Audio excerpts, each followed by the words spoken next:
uma das figuras marcantes no livro de Atos dos Apóstolos é a figura do Espírito Santo. Então, por isso, tendo tido a oportunidade de ministrar aqui no culto no domingo pela manhã, um devocional também na semana, eu trouxe uma série. Quantos gostam de série aí?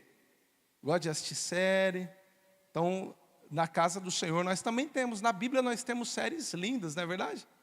Temos séries lindas, o Pentateuco, por exemplo, é uma série mais comprida, mas temos também trilogias, né? Primeira, segunda, terceira, João, por exemplo, e trouxe uma trilogia, começando no domingo, pela bendita pessoa do Espírito Santo, e nós conversamos e saímos daqui convencidos pela palavra de Deus e pelo Espírito do Senhor, que o Espírito Santo não é um mero acessório da igreja, ele não é apenas uma força, um poder, um sentimento.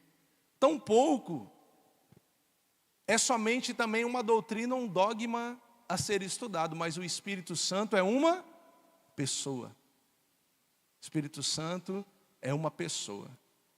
E é não somente uma pessoa, mas essa bendita pessoa do Espírito Santo, ele tem a igreja, ele conduz a igreja, ele habita na igreja.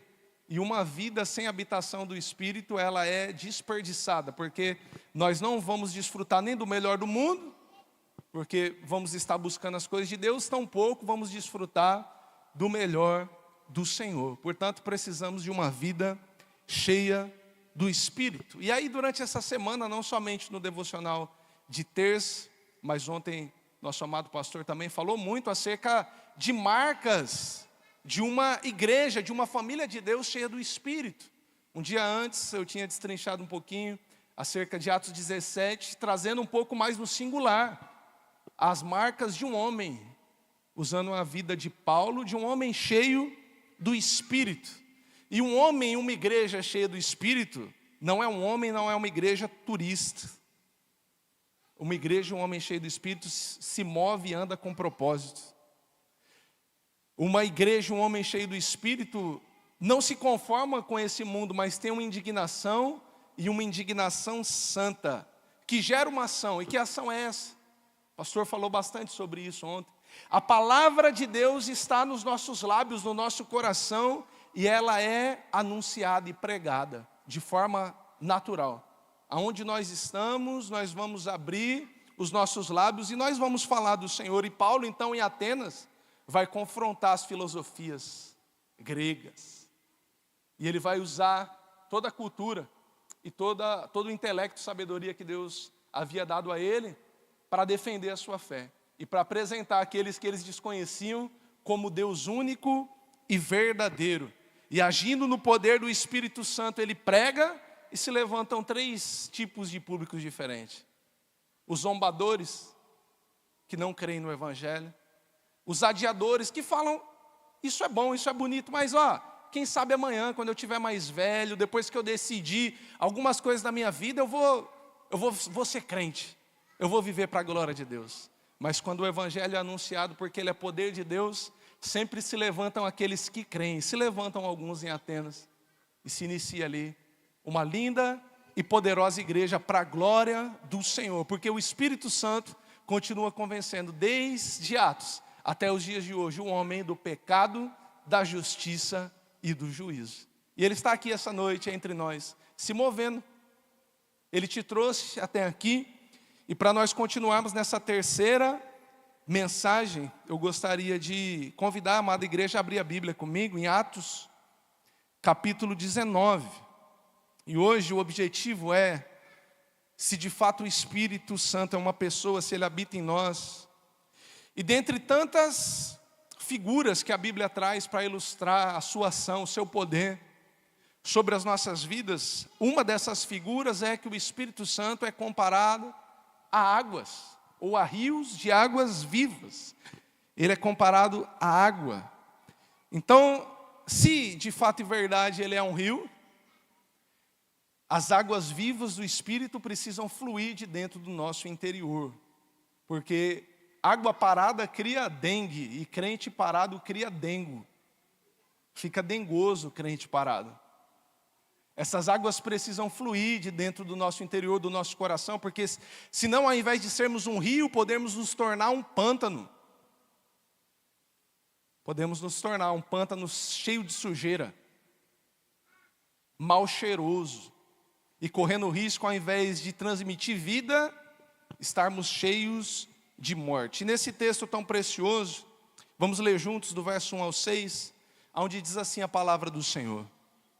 Enquanto Apolo estava em Corinto, Paulo viajou pelas regiões do interior até chegar a Éfeso, no litoral, onde encontrou alguns discípulos.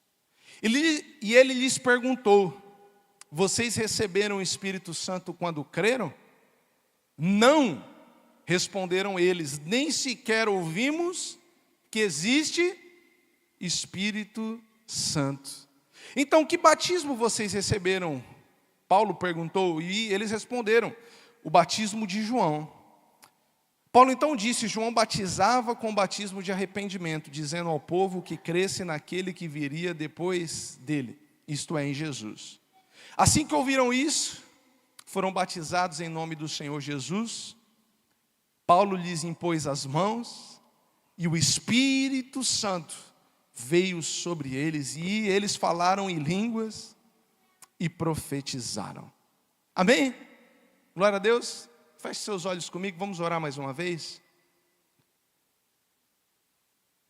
Pai Santo, essa é a sua palavra e essa é a sua igreja. A igreja do Senhor é linda, a igreja do Senhor é poderosa. A igreja do Senhor, Pai, é a coluna e o baluarte da sua verdade. Fala aos nossos corações, coletivo, mas também individualmente. Cada um de nós, ó Pai, queremos ser como um rio que flui águas vivas, como um rio, ó Pai, que flui vida, como um rio que flui paz, como um rio, ó Pai, apto e proveitoso para transbordar e jorrar águas vivas, aonde o Senhor assim nos chamar. Portanto, que a sua palavra venha de encontro ao que nós oramos, ó Pai, e desde já te agradecemos no nome santo de Jesus. Amém, amém e glória a Deus. Amém? Queridos, Paulo encontra aqui nesse texto precioso discípulos, e entendemos que discípulos de Jesus. E uma das características de discípulo de Jesus, de igreja séria, de gente cheia do Espírito Santo, é a sinceridade, é a verdade. Amém? Estamos aqui? Paulo se encontra com uma galera que ainda não compreendia plenamente quem era o Espírito Santo. E diante de uma pergunta tão profunda e tão importante, tão necessária, tão vital para a vida.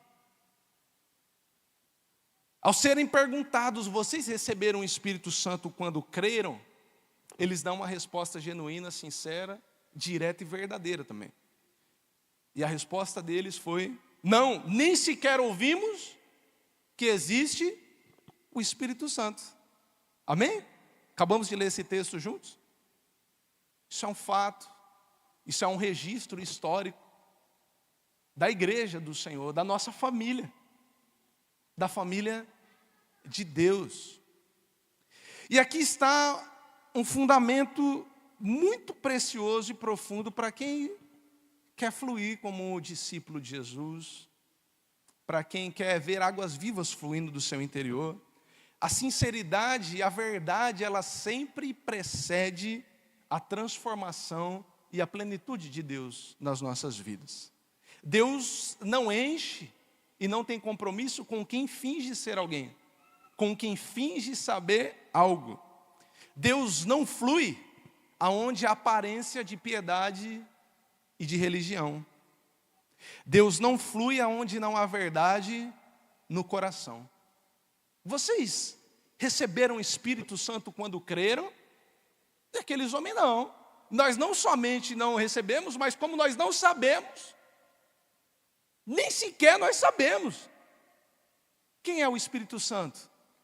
Veja só que se você faz parte de uma igreja séria bíblica, e nós somos uma igreja séria e bíblica, se você frequenta aqui alguns dias, semanas, ou talvez meses, você não pode jamais dar essa mesma resposta que esses discípulos aqui Responderam ao apóstolo Paulo. Minimamente você tem que dizer, não, eu sei. Nesses 7 minutos que nós já estamos aqui, você já sabe que o Espírito Santo é uma pessoa. Então você já tem uma boa definição. Você já tem uma convicção, ele não é simplesmente uma doutrina, ou tão somente uma experiência para que eu possa desenvolver alguns dons e capacidades, como o Senhor já fazia na antiga aliança, no Antigo Testamento. Mas, embora, porém, a nossa resposta não possa ser a mesma, uma mesma coisa continua acontecendo, que também acontecia com esses discípulos. Embora nós não possamos responder, não, eu nem sequer conheço, eu não sei quem é, muitas pessoas ainda vivem hoje como se o Espírito Santo não existisse. Embora a nossa resposta não possa ser a mesma, talvez eu possa dizer, não, eu conheço, mas muitas pessoas que se chamam pelo nome de Deus, pela igreja de Deus, que se diz um discípulo do Senhor, continuam desprezando a bendita pessoa do Espírito Santo. E ainda aquelas que já tiveram experiências e que sabem que o Espírito Santo de Deus, a maravilhosa, a bendita pessoa do Espírito é maravilhosa. Mas, ao dirigirem a palavra com relação ao Espírito Santo, a tratam como uma experiência passada, como um tempo da sua vida nostálgico em que foi muito bom. Eu já tive experiências, eu sei. Lá em Apodi, 1900 e alguma coisa, era muito boa a minha vida, quando eu tinha experiências com o Espírito. Ainda há outras pessoas que podem, não, eu sei falar muito bem sobre o Espírito, e sabem definir a pneumatologia, doutrina do Espírito, conhecimento do Espírito, como poucos. Conhece os artigos de fé da nossa igreja, conhece uma das institutas da fé, de um grande reformador que escreveu um livro todinho, somente acerca da bendita pessoa do Espírito Santo, mas, embora aqui na mente haja muita luz, há pouquíssimo ou nenhum fogo no seu coração. Mas há uma boa notícia para nós, igreja, essa noite, que embora seja um livro histórico de Atos, a Bíblia nos afirma, conforme o relato do autor de Hebreus, que o Senhor é o mesmo ontem, que o Senhor é o mesmo hoje, que o Senhor é o mesmo sempre. E o Espírito Santo é Deus, e o Espírito Santo que encheu esses discípulos que não sabiam nem sequer ele é o mesmo que continua enchendo a vida dos discípulos nos dias de hoje, em pleno século 21. Dando forma, dando sentido, capacitando com dons, trazendo experiências, mas principalmente habitando no coração da sua igreja. Principalmente. Ele continua agindo, enchendo, batizando, capacitando, convencendo pessoas até os dias de hoje. Agora, leiam comigo João capítulo 7, a partir do verso 37, que é um texto muito conhecido e importante para nós essa noite, diante dessa mensagem, porque o Senhor tem um desafio a nós hoje, pessoal e como igreja, não bloquearmos o Espírito Santo. Fala para alguém do seu lado enquanto você abre assim, fala, não bloqueie o Espírito. Não bloqueie o rio do Espírito.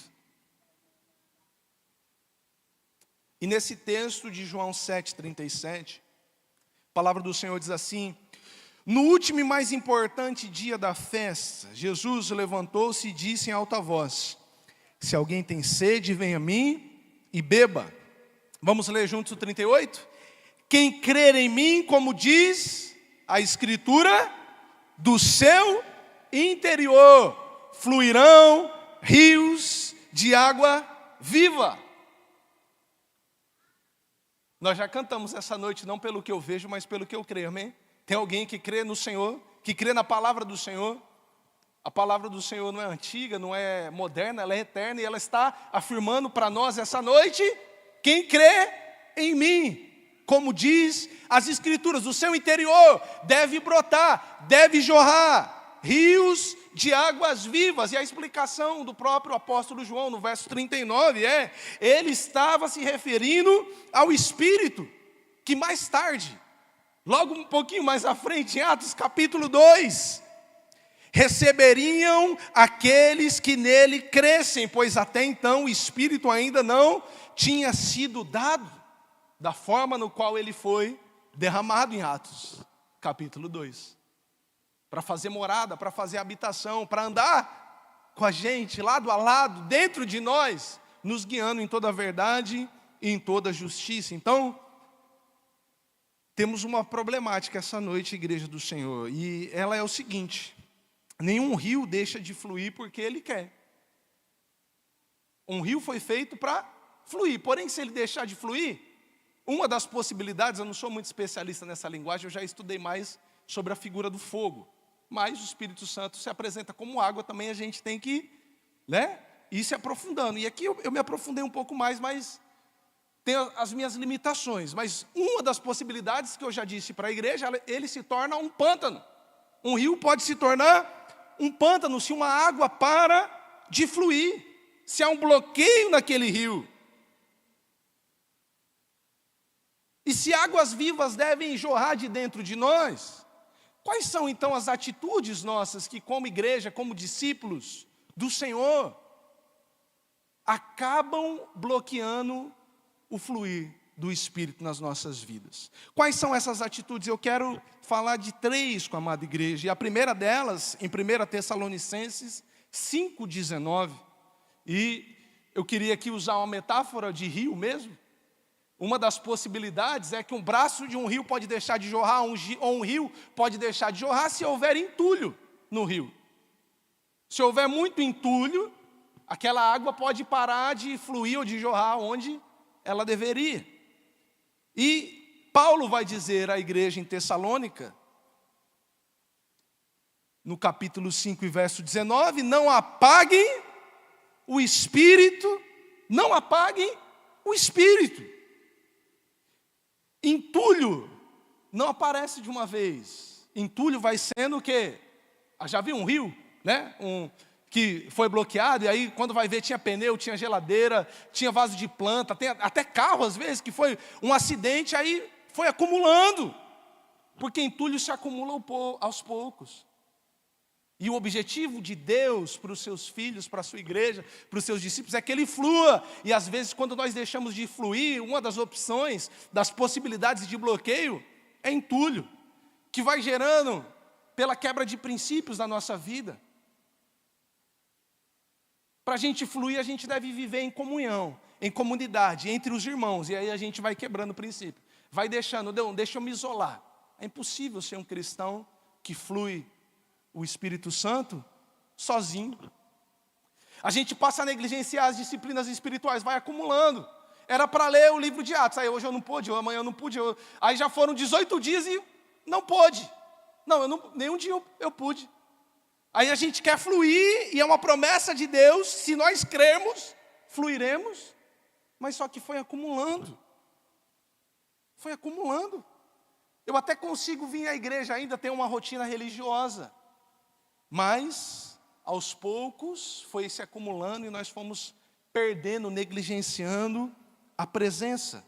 Aos poucos nós fomos apagando o Espírito das nossas vidas, ignorando a sua voz, nos chamando para orar, ignorando a sua voz, nos chamando para comunhão, quebrando princípios que são claros na palavra de Deus, deixando de colocar limites na nossa vida, naquilo que é realmente importante, e acabamos trocando relacionamento com a bendita pessoa do Espírito por uma religiosidade.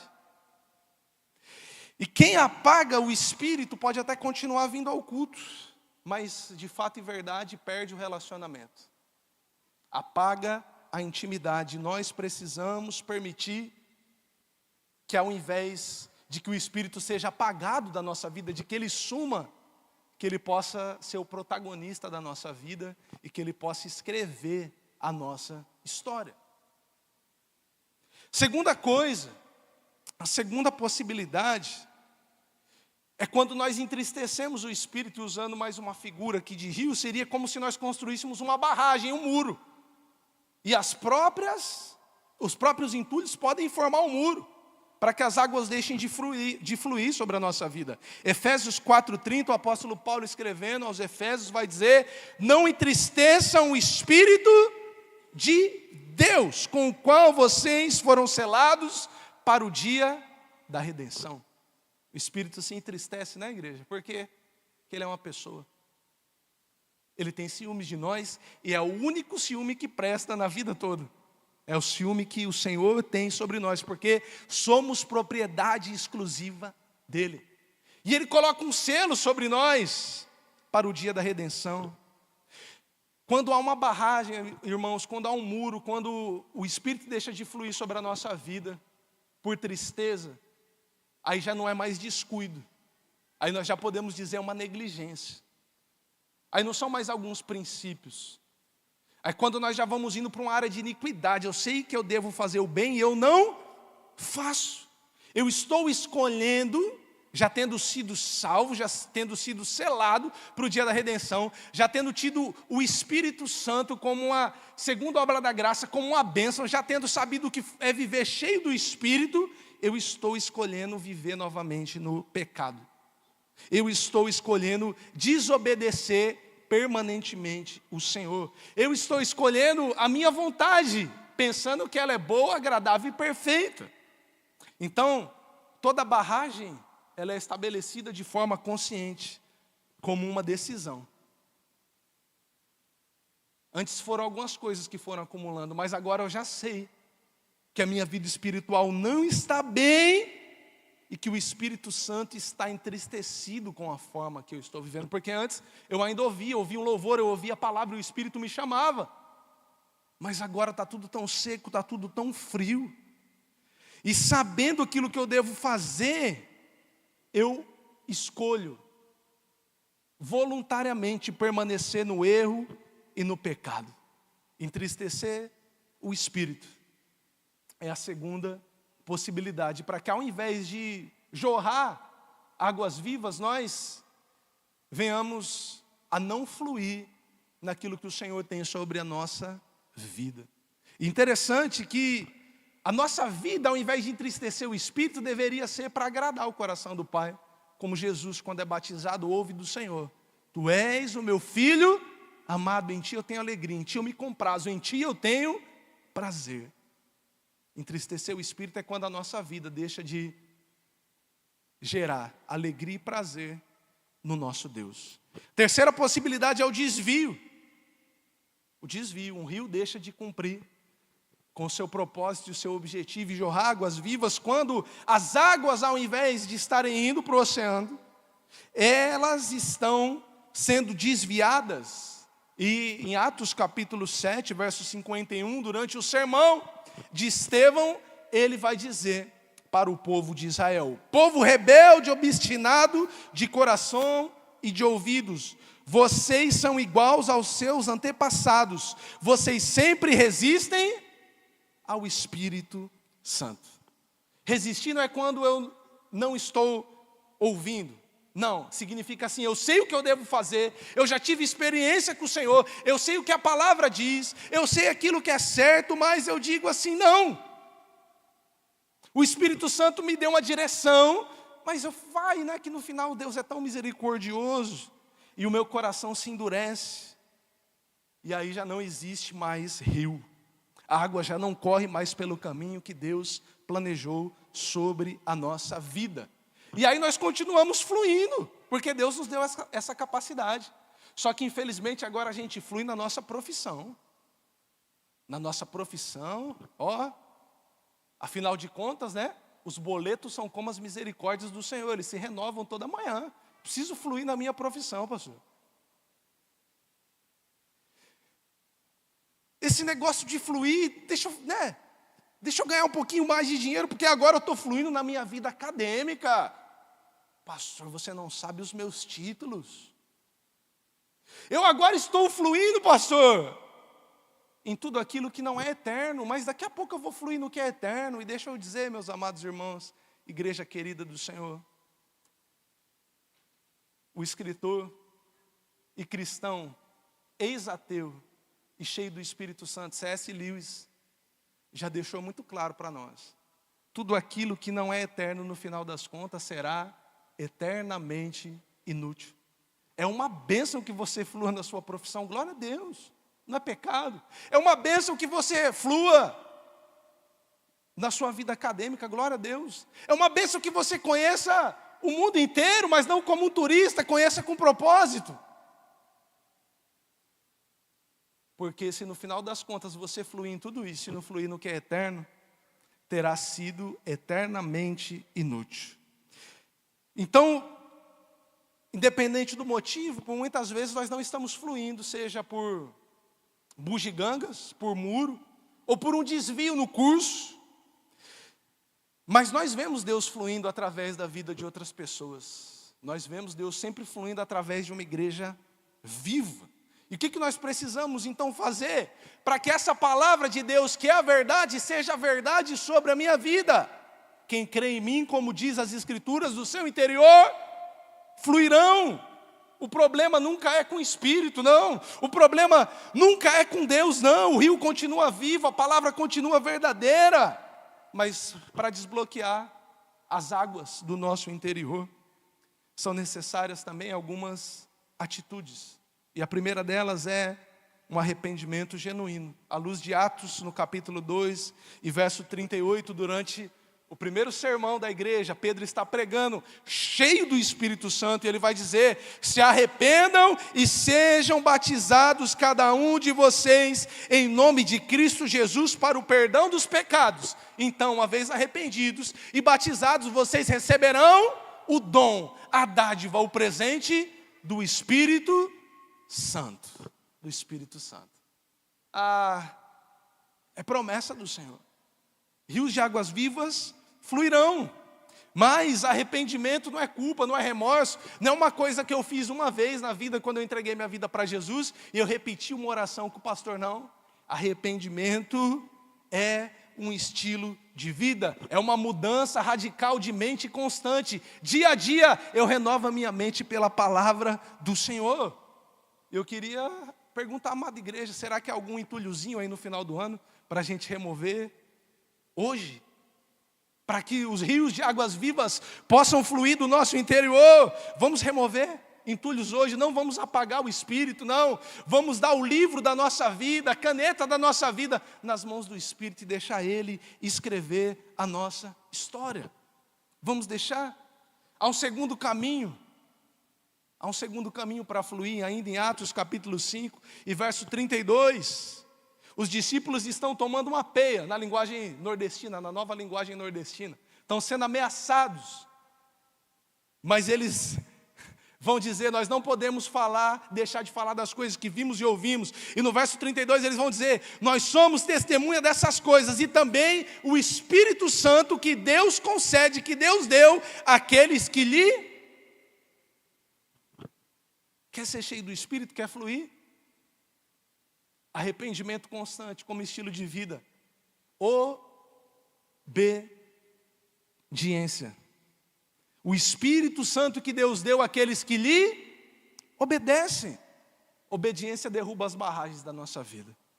Os rios de águas vivas fluem sobre a vida daqueles que obedecem ao Senhor. A obediência nos tira do modo eu sei, eu conheço, eu acho. E nos coloca no modo assim diz o Senhor, está escrito. Eu quero fluir as tuas águas vivas, Senhor, eu quero beber das tuas fontes. Tu és o rio, Senhor. Tu és a fonte, Senhor. Obediência é o ABC de Deus, é o básico para quem quer fluir rios de águas vivas do seu interior. E por terceiro e último, mas não menos importante, abra aí comigo se você está acompanhando, eu também anotando, Lucas capítulo 11, verso 10 e verso 13.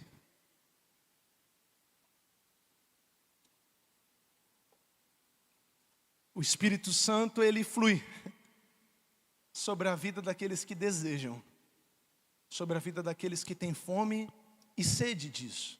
Porque se você tiver fome e sede só da sua vida profissional, parabéns, vai ser muito bem sucedido. Da vida acadêmica, o Senhor abençoe os seus méritos e as suas conquistas. Mas quem quer fluir do Espírito precisa desejar, precisa querer, precisa buscar, precisa bater a porta. E Jesus ensinando acerca de oração, na ocasião em que os discípulos lhe pediam: Senhor, nos ensina a orar.